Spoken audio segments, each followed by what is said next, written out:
Kozhikode M ഡിയുടെ വീടായ സിതാരയിൽ നിന്ന് അഭിജിത്ത് മുഴക്കുന്ന് കൂടി നമുക്കൊപ്പം ചേരുകയാണ്. എം ഡി ഇല്ലാത്ത സിതാര.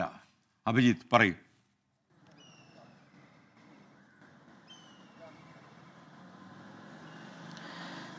SKN എം ടി ഇല്ലാത്തൊരു പ്രഭാതമാണിത്. നമ്മൾ എം ടിയുടെ വീടായ സിതാരയ്ക്ക് മുൻപിലാണുള്ളത്. സിതാര ഇന്ന് ശൂന്യമായിരിക്കുന്നു. കേരളത്തിൻ്റെ സാംസ്കാരിക ഭൂമിക ശൂന്യമായിരിക്കുന്നു. മലയാളത്തിൻ്റെ സിനിമ, സാഹിത്യ ലോകമെല്ലാം ശൂന്യമായിരിക്കുന്നു.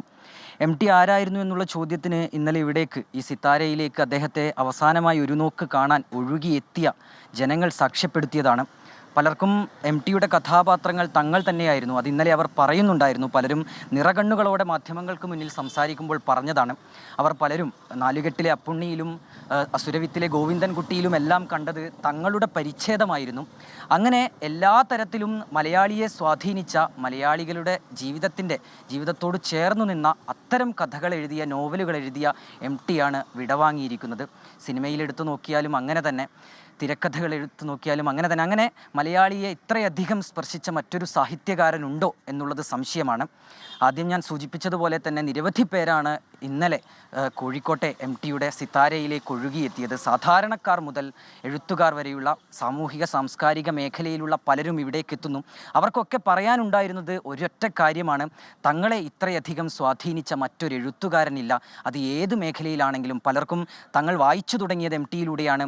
തങ്ങൾ എഴുതിയത്, തങ്ങളെ എഴുത്തുകാരനാക്കാൻ പ്രചോദനമായത് എം ടിയാണ്. അങ്ങനെ പലർക്കും പല അനുഭവങ്ങളാണ് എം ടി. ഇന്നും സിതാരയിലേക്ക് പലരും എത്തുമെന്നാണ് നമ്മൾ മനസ്സിലാക്കുന്നത്. സിനിമാ പ്രവർത്തകരുൾപ്പെടെയുള്ളവർ, ഇന്നലെ എത്താൻ കഴിയാത്തവർ ഉൾപ്പെടെ ഇന്നും എം ടിയുടെ വീട്ടിലേക്ക് എത്തും, സിതാരയിലേക്ക് എത്തും. അവിടെ അദ്ദേഹത്തിൻ്റെ ഭാര്യ സരസ്വതി ടീച്ചറുണ്ട്, മകൾ അശ്വതിയുണ്ട്. അവരുടെ അടുത്തേക്ക് ഇന്ന് പലരും എത്തുമെന്ന് നമ്മൾ മനസ്സിലാക്കുന്നു.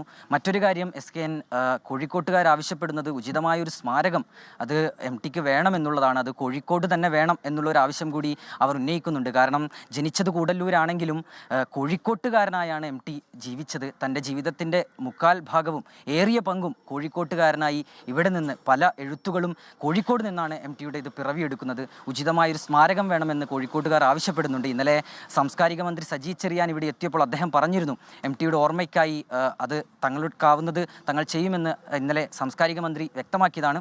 ഏതായാലും എം ടി എന്ന അക്ഷര നക്ഷത്രം തെളിഞ്ഞു SKN. ഏതായാലും അതിങ്ങനെ നമ്മുടെ ഭൂമികയിൽ, നമ്മുടെ സാംസ്കാരിക ലോകത്ത് അത് ഇനിയും തെളിഞ്ഞു കത്തുമെന്നുള്ള കാര്യത്തിൽ സംശയമില്ല. അഭിജിത്ത് മുഴക്കുന്നാണ് വിവരങ്ങൾ നൽകിയത്.